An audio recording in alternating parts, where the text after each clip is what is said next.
சரி, நம்ம டெய்லி லைஃப்பில் நம்மளை அறியாமலே நிறைய ஃபிசிக்ஸ் லேர்ன் பண்ணியிருப்போம்ல. அது ஸ்கூலுக்கு போயிருந்த அவசியம் கிடையாது. ஃபார் எக்ஸாம்பிள், ஒரு பால் இருக்கு வச்சுக்கலாம். இந்த பால் நம்ம தூக்கி போடும்போது இது எந்த அளவுக்கு போய் ரீச் ஆகும், எங்கே ரீச் ஆகுன்றது நமக்கு யோசிக்க முடியும். இல்லைனா ஒரு பொருள் ஹீட் ஆகிட்டு இருக்குன்னா இதை தொடலாமா வேணாமா, எவ்வளோ ஹீட் ஆயிருக்கு, இல்லை ஒரு சவுண்டு, இல்லை லைட்டு, இல்லை எங்கேருந்து விழுந்து அடிப்படும், இந்த மாதிரி குட்டி குட்டி விஷயத்தில் இருக்கிற ஃபிசிக்ஸ் நமக்கு நேச்சுரலாக தெரியுங்களே, ஸ்கூலுக்கு போகலாலும் தெரியும். ஸோ இது நம்ம ரியல் வேர்ல்டில் நம்ம சுற்றி நடக்கிற ஃபிசிக்ஸை லேர்ன் பண்ணிக்கிட்டோம், லைஃப்லேயே லேர்ன் பண்ணிக்கிட்டோம். பட் நீங்கள் ஒரு ஸ்டூடெண்டாக இருக்கீங்க, ஒரு ஆஸ்பிரண்டாக இருக்கீங்க, சயின்ஸ் மேலே ஒரு இன்ட்ரெஸ்ட் இருக்குன்னா இந்த ரியல் வேர்ல்டில் இருக்கிற ஃபிசிக்ஸை தவிர்த்துட்டு இன்னும் 2 வேர்ல்டு பற்றியான ஃபிசிக்ஸ் தெரிஞ்சுக்கணும். ஒன்று மைக்ரோ வேர்ல்டு. யோசிக்க முடியல, நம்ம சுற்றி இருக்கிற எல்லா பொருளுக்குள்ளேயும் என்ன இருக்குது, ஜூம் பண்ணால் ஆட்டம் இருக்கும். அப்போ அந்த ஆட்டம் லெவலுக்கு உள்ளே போய் பார்த்தீங்கன்னா அங்கே இருக்கிற வேர்ல்டு டிஃப்ரெண்டாக இருக்கும், அங்கே இருக்கிற ஃபிசிக்ஸ் டிஃப்ரெண்டாக இருக்கும். ஃபார் எக்ஸாம்பிள், நான் ஃபஸ்ட்டு பார்த்தோம்ல, ஒரு பாலை இப்படி தூக்கி போட போகிறோன்னா அது எங்கே போய் ரீச் ஆகும், எந்த டைரக்ஷனில் போகுது நமக்கு தெரியும். பட் அதே பாலை ஷ்ரிங்க் பண்ணி வச்சுக்கலாம், நல்லா சுருக்கிட்டு ஒரு ஆட்டம் லெவலில் அதே பால் வச்சுருந்தீங்கன்னா இப்போ அந்த பாலோட மோஷன், ஃபோர்ஸ் எல்லாமே டிஃப்ரெண்டாக இருக்கும். பாயிண்ட் புரியல.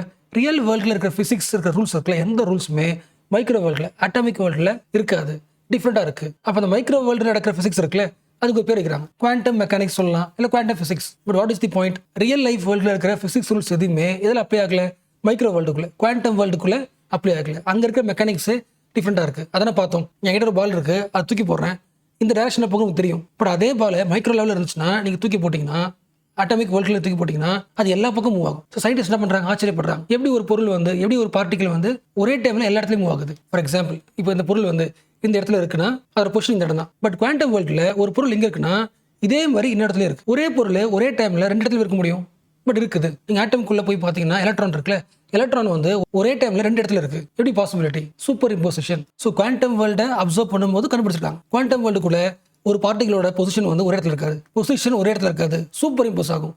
ஒரே டைமில் ஒரு இடத்துலையும் இன்னொரு இடத்துல இருக்கும். ரியல் வேர்ல்டில் வேற மாதிரி இருக்கு, ஒரு பொருள் அட் ஏ டைமில் ஒரு இடத்துல இருக்கும், டிஃப்ரெண்டாக இருக்கு. அப்போ இதை எப்படி யூஸ் பண்ணலாம்னு யோசிக்கிறாங்க. இன்னொன்று, இது ஒரு பொருள், இங்கே ஒரு பொருள் இருக்கு. இப்போ நான் இந்த பொருள் டிஸ்டர்ப் பண்ணுறேன், எது மூவ் ஆகும், இதனை மூவ் ஆகும். பட் குவாண்டம் வேர்ல்டு டிஃப்ரெண்டாக இருக்கு. நான் இதை டிஸ்டர்ப் பண்ணும்போது ஆட்டோமேட்டிக்காக இதுவும் டிஸ்டர்ப் ஆகுது. அப்போ 2 பொருள் கனெக்டே ஆகாமல் ரொம்ப டிஸ்டன்ஸில் இருக்கும்போது குவாண்டம் வேர்ல்டுக்குள்ளே நான் சொல்லுவோம்ல, இங்கே தொட்டா அங்கே வலிக்குன்னு சொல்லுவோம்ல. அப்போ ஏதோ 2 பார்ட்டிகல் கனெக்ட் ஆகாமலே என்ன ஆகுது, லிங்க் ஆயிருக்குல்ல, என்டாங்கிள்மெண்ட். குவாண்டம் வேர்ல்டுக்குள்ள குவாண்டம் பிசிக்ஸோட இன்னொரு பாயிண்ட் அப்சர்வ் பண்ணி கண்டுபிடிச்சிருக்கோம். ஸோ ரிசர்ச் பண்ண நம்மளை சுற்றி இருக்கிற பொருள் எப்படி பிஹேவ் பண்ணுதோ அதுக்கு அப்படியே ஆப்போசிட்டாக டிஃப்ரெண்ட் லெவலில் குவாண்டம் வேர்ல்டுக்குள்ள ஃபிசிக்ஸ் இருக்கு. அப்போ அது ஒரு தனி சப்ஜெக்டாக டெவலப் ஆகுது, குவாண்டம் பிசிக்ஸ். குவாண்டம் வேர்ல்டுக்குள்ள நடக்கிற ஃபிசிக்ஸ். அதில் இருக்கிற முக்கியமான ஐடியாஸ் என்ன? Super imposition. ஒரே டைமில் ஒரு பொருள் 2 இடத்துல இருக்க முடியும். இப்போ இதை எப்படி யூஸ் பண்ணலாம் ரியல் லைஃப்பில் யோசிக்கிறாங்க. இங்கே ஒரு பொருள் ஆப்ரேட் பண்ணால் அதே மாதிரி இன்னொரு இடத்துல ஒரு பொருள் ஆட்டோமேட்டிக்காக ஆப்ரேட் ஆகுது. என்டாங்கிள்மெண்ட், ஏதோ லிங்க் ஆயிருக்கு, எப்படி அது கண்டுபிடிக்கிறாங்க. ஸோ நீங்கள் நியூஸ் பேப்பர் படிக்கிறீங்கன்னா எப்பொழுதுமே 1 வீக்கில் 2 அப்டேட் வரும் எப்பொழுதுமே. ஒன்று இந்த மைக்ரோ வேர்ல்டு இருக்குல்ல,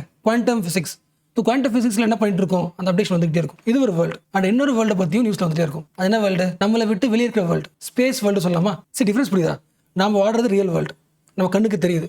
நம்ம கண்ணுக்கு தெரிகிற பொருள் எப்படி மூவ் ஆகுதுன்னு நமக்கு எல்லாமே தெரியுது, சூப்பராக தெரியுது, லேர்ன் பண்ணியாச்சு. சவுண்ட்லேருந்து லைட்லேருந்து எல்லாம் லேர்ன் பண்ணியாச்சு. ஒரு ஐஸ் கட்டியிருந்தா கூட அதை ஹீட் பண்ணாங்க நமக்கு தெரியும். இந்த ஃபிசிக்ஸை தவிர்த்துட்டு 2 விஷயத்தை நம்ம தெரிஞ்சுக்கணும். ஒன்று குவாண்டம் மெக்கானிக்ஸ், குவாண்டம் ஃபிசிக்ஸ். அது ஒரு ஐடியா, அது ஒரு டொமைன். இன்னொன்று பயங்கரமான குவெஸ்ட் சயின்டிஸ்ட்லாம் என்னன்னா, ஸ்பேஸ் எப்படி ஆப்ரேட் ஆகுது. டிஃப்ரென்ஸ் புரியுதா? ஒன்று மைக்ரோ லெவலில் யோசிக்கிறோம், அடுத்து என்ன பண்ணுறோம், ஜூம் அவுட் பண்ணி வெளியே போயிட்டு இந்த பெரிய உலகம் எப்படி இயங்குதுன்னு யோசிக்கிறோம். ஸோ ஒன்று மைக்ரோ வேர்ல்டு, இன்னொன்று ஸ்பேஸ் வேர்ல்டு. அப்போ 2 பற்றி படிக்கும்போது இப்போ வரைக்கும் சயின்ஸில் ஃபிசிக்ஸில் நாம் உருவாக்கணும் 2 முக்கியமான தியரிஸ். அந்த 2 தியரி தான் பார்த்துட்டு இருக்கோம். ஒன்று இந்த மைக்ரோ வேர்ல்டை புரிஞ்சுக்கிற தியரி தான் குவாண்டம் மெக்கானிக்ஸ். அதாவது அந்த atomic world, sub atomic particles, அதோட மூவ்மெண்ட்டு, அதோட ப்ராப்பர்ட்டி எல்லாம் தெரிஞ்சுக்கணும்னா குவாண்டம் மெக்கானிக்ஸ் படிங்க. சூப்பர் இம்போசிஷன் தெரிஞ்சுங்க, என்டாங்கிள்மெண்ட் தெரிஞ்சுங்க. இன்னும் நிறைய ஐடியாஸ் வந்துகிட்டே இருக்கு. சிமிலர்லி ஸ்பேஸ் பற்றி தெரிஞ்சுக்கணும்னா ஸ்பேஸில் இருக்கிற பிளானட்ஸ் இருக்குல்ல, பிளானட்ஸ் எப்படி ஒன்றுக்கு ஒன்று அழகாக சுற்றிட்டு இருக்கு, என்ன ரீசன், இது தெரிஞ்சுக்கணுமா? இதுக்கு ஒரு தியரி இருக்கு, ஜென்ரல் ரிலேட்டிவிட்டி தியரி, ஐன்ஸ்டீன் சொன்ன தியரி. அப்போ ரிலேட்டிவிட்டி தியரியும் குவாண்டம் மெக்கானிக்ஸ் தான் 2 முக்கியமான சக்ஸஸ்ஃபுல் தியரிஸ் இன் தி சயின்ஸ் வேர்ல்டு. ஸோ ஃபர்ஸ்ட் ஒன்று முடிச்சாச்சு, குவாண்டம் மெக்கானிக்ஸ் தெரிஞ்சு போச்சு. மைக்ரோ வேர்ல்டு லெவலுக்குள்ள இருக்கிற பிஹேவியர் டிஃப்ரெண்டாக இருக்குது, அதை லேர்ன் பண்ணியாச்சு. அடுத்து இந்த தியரி ஏன் முக்கியம்? ரிலேட்டிவிட்டி ஸ்கூல்லேருந்தே படிச்சுட்டு இருக்கோம், எல்லாருக்குமே தெரியும். பட் மை ரெஸ்பான்சிபிலிட்டி ஃபாஸ்டர் விஷயம் பண்ணிடுறேன். நம்ம ஹியூமன் பீங்ஸ் எல்லாருக்குமே ஒரு எக்ஸைட்மெண்ட். மேலே சன் இருக்கு, பிளானட் சுற்றிட்டு இருக்கு, நிறைய பிளானட் சுற்றிட்டு இருக்கு, எப்படி சுற்றுது, என்ன ரீசன், இந்த ஸ்பேஸ் எப்படி புரிஞ்சுக்கிறது, எல்லா ஆப்ஜெக்ட்ஸ் எங்கே போயிட்டு இருக்கு, நிறைய கொஸ்டின்ஸ் இருக்கு. அதில் ஃபர்ஸ்ட் முக்கிய கொஸ்டின் என்ன, சன்னை எதுக்கு எல்லா பிளானட் சுற்றி வருது, என்ன ரீசன்? நியூட்டன் சொல்லிட்டாரு, கிராவிட்டி. கிராவிட்டின்ற ஒரு ஃபோர்ஸ் இருக்கு, அந்த இன்விசிபிள் ஃபோர்ஸ் தான் நம்மளை இயக்குது. சன்னுக்கும் எர்த்துக்கும் நடுவில் ஒரு ஃபோர்ஸ் இருக்கு, சன்னுக்கும் மற்ற பிளானட் நடுவில் ஒரு ஃபோர்ஸ் இருக்கு. அந்த ஃபோர்ஸ் இல்லைன்னா சுத்தாது. அப்போ ஒரு பொருளை தூக்கி போடும்போது கீழே விழுது இல்லை, என்ன காரணம்? Gravitational force. இந்த தியரியை அப்டேட் பண்றாரு யாரு? Albert Einstein. இந்த தியரி என்ன பண்றாரு? அப்டேட் பண்றாரு. ரொம்ப சிம்பிளா சொல்லிட்டாரு, கிராவிட்டின்ற ஒரு ஃபோர்ஸ் சொல்றீங்களே, அப்படி ஒரு ஃபோர்ஸே கிடையாது. ஏதோ ஒரு ஃபோர்ஸ் நம்மள இயக்கல. இந்த அவுட்டர் ஸ்பேஸ்ல ஒரு பிளானெட் சன்னை சுற்றி வரதுக்கான ரீசன் என்ன? சிம்பிளாக ஒரு எக்ஸாம்பிள் சொல்கிறார். இது ஸ்பேஸ் வச்சுக்கலாம். இது ஒரு சின்ன பொருள் இருக்க வச்சுக்கலாம். இந்த சின்ன பொருள் பக்கத்தில் ஒரு பெரிய பொருள் வேகமாக விழுது வச்சுக்கலாம். மேலேருந்து ஃபாஸ்ட்டாக கீழே விழுது. அப்போ என்ன ஆகும்? அந்த விழுந்த வேகம் இந்த பொருள் இம்பாக்ட் பண்ணும்ல. இம்பாக்ட் பண்ணதில் என்ன ஆகும்? இது கொஞ்சம் மூவ் ஆகும் தானே? இதான் நடந்திருக்கு. அந்த ஸ்பேஸில் அந்த டைமில் அந்த பெரிய பொருள் என்ன பண்ணியிருக்கு? அதை பெண்ட் பண்ணியிருக்கு, இழுத்து இருக்கு. அவ்வளவுதான். அதே இந்த பொருள் இங்க இருக்குன்னா டிஸ்டன்ஸ் அதிகமா இருந்திருக்கும், அந்த அளவுக்கு பெண்ட் பண்ணும். யோசிக்க முடியல. அகைன் சொல்றேன், இது ஒரு பெரிய ரப்பர் ஷீட். ஓகேவா? இங்க நிறைய குட்டி குட்டி பொருள் இருக்கு, ஸ்பேஸ்ல வச்சுக்கலாம். பெரிய ரப்பர் ஷீட், இங்க ஒரு பெரிய பால், இங்க ஒரு பெரிய பால் வந்து விழுது. இந்த ஷீட் என்ன ஆகும்? உள்ள இறங்குமா? அவர் இம்பாக்ட்ல கீழே இறங்குமா? இப்படி வந்து விழுமா? இப்படி விழும்போது பக்கத்துல இருக்கிற என்ன ஆகும்? இந்த உள்ள இறங்குனதுனால இது கீழே இறங்குமா? இப்படி வருமா? இந்த பெண்ட் பண்ணதால தான் இதெல்லாம் சுத்திட்டு இருக்க தவிர கிராவிட்டின்னு ஒரு ஃபோர்ஸ் ரெண்டு பேரும் டைப் பண்ணலாம் வச்சு இல்லை. ரிலேட்டிவிட்டி, ஒரு பொருளுக்கு இன்னொரு பொருள் நடுவில் ஒரு டிஸ்டன்ஸ் இருக்குல்ல, ஒரு இம்பாக்ட் இருக்குல்ல, அந்த ஸ்பேஸ்ல அந்த டைமில் அது ஒன்று உருவாக்கிருக்கல, ஒரு பெண்டு உருவாக்கிருக்கல, அந்த பெண்டு தான் காரணம். அந்த ஸ்பேஸ் டைமுக்கு பேர் நம்ம என்ன சொல்கிறோம்? கிராவிட்டின்னு சொல்கிறோம். ஸோ கிராவிட்டின்றது ஒரு நியூ ஃபோர்ஸ் கிடையாது, இன்விசிபிள் ஃபோர்ஸ் கிடையாது.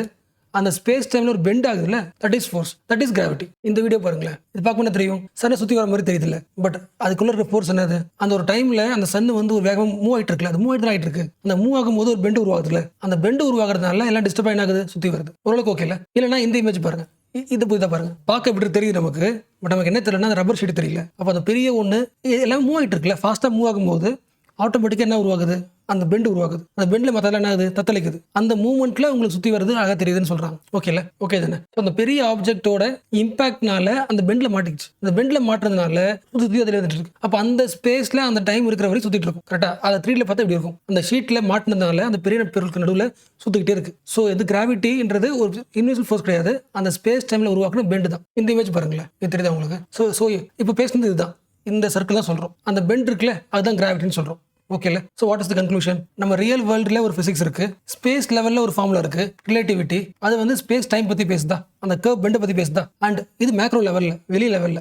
அண்ட் மைக்ரோ லெவல் போனீங்கன்னா அட்டாமிக் வேர்ல்டில் குவாண்டம் மெக்கானிக்ஸா, இது ரெண்டு புரிஞ்சிச்சா?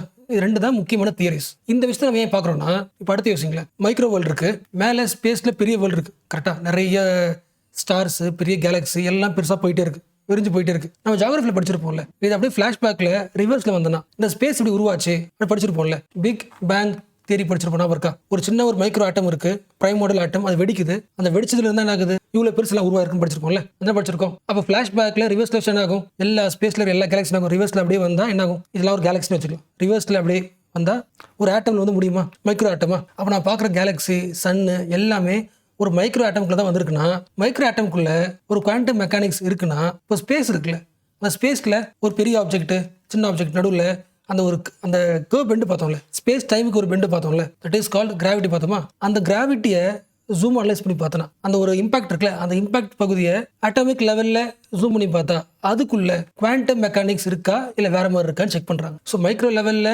மெக்கானிக்ஸ் டிஃப்ரெண்டாக இருக்கு, குவாண்டம் மெக்கானிக்ஸ், சூப்பர் இம்போசிஷன், என்டாங்கிள்மெண்ட்லாம் இருக்கு. ஓகே, அவுட்டர் ஸ்பேஸ் லெவலில், மேக்ரோ லெவலில், ஸ்பேஸ் லெவலில் ஒரு கிராவிட்டி இருக்குல்ல, அந்த கிராவிட்டியை ஜூம் பண்ணி படித்து பார்த்தா அதுக்குள்ளேயும் குவாண்டம் இருக்கா. அதாவது ரிலேட்டிவிட்டி தியரியும் குவாண்டம் மெக்கானிக்ஸ் தியரியும் ரெண்டுமே ஒன்னாக்க ட்ரை பண்ணுறாங்க. இப்போ இதுதான் மெயின் சப்ஜெக்ட் ஃபோக்கஸு. அதாவது கிராவிட்டிக்குள்ள குவாண்டம் மெக்கானிக்ஸ் செயல்படுதா இல்லையா, quantum gravity. So what is quantum gravity? இதான் ஸ்டடி. அவள் குவாண்டம் கிராவிட்டி படிக்கிறது என்ன பண்ணணும்? ஸ்பேஸில் ஒரு பெரிய பொருள் இருக்குது, அது பக்கத்தில் ஒரு பெரிய கிராவிட்டி இருக்கும், அங்கே போய் படிக்கணுமா? இல்லை, ஒரு லெபார்ட்டரி லெவல்லே சீப்பாக படிக்கிறது லெவலுக்கு உருவாக்க முடியும்னு படிக்கிறாங்க. அது நிறைய ஆர்டிகல் வந்துட்டே இருக்கு. எப்பெல்லாம் நீ குவாண்டம் கிராவிட்டின்னு படிக்கிறீங்களோ, நீ ஞாபகம் வச்சுக்க வேண்டியது கிராவிட்டிக்குள்ள அந்த quantum mechanics, entanglement, super emotional நடக்குதா இல்லையா, டிஃப்ரெண்டாக இருக்கா? சயின்டிஸ்டோட ஆசை என்னன்னா, கண்டிப்பாக ஒட்டுமொத்த இயற்கையும், இந்த மைக்ரோ வேர்ல்டும் சரி, அந்த மேக்ரோ வேர்ல்டும் சரி, எல்லாமே என்னது? ஒரு ரியாலிட்டி தானே, ஒரு இயற்கை தானே. அப்போ இயற்கையை சுற்றி ஒரு ரூல் இருக்குல்ல, அப்போ அந்த ஒரு ரூல் என்னன்னு கண்டுபிடிக்க ட்ரை பண்ணுறாங்க. ஸோ ஓரளவுக்கு ஓகே இல்லை? இப்போ ஹெட்டிங் படிக்கல, இந்த ஹெட்டிங் மட்டும் படிங்க. Scientist proposes a test to check the quantumness of gravity. கிராவிட்டிக்குள்ளே இருக்கிற மைக்ரோ ஸ்டடி இருக்குல்ல, குவாண்டம்னஸ், அதை படிக்கிறது டெஸ்ட் பண்ணுறாங்க. எப்படி டெஸ்ட் பண்ணுறாங்க? Table top test. அதாவது ஸ்பேஸ்க்குலாம் போய் டெஸ்ட் பண்ண அவசியம் இல்லை, அழகாக லெபராட்டரியிலே ஒரு சின்ன சீப்பாக டெஸ்ட் பண்ண முடியும்னு ட்ரை பண்ணுறாங்க. ஹெட்டிங் புரிஞ்சுல? இதுக்கு ஒரு ஃபியூச்சரில் இந்த quantum gravity, quantum mechanics, space time, space curvature, இந்த மாதிரி கீவேர்ட்ஸ் பார்த்தீங்கன்னா அப்டேட் பண்ணிக்கும்.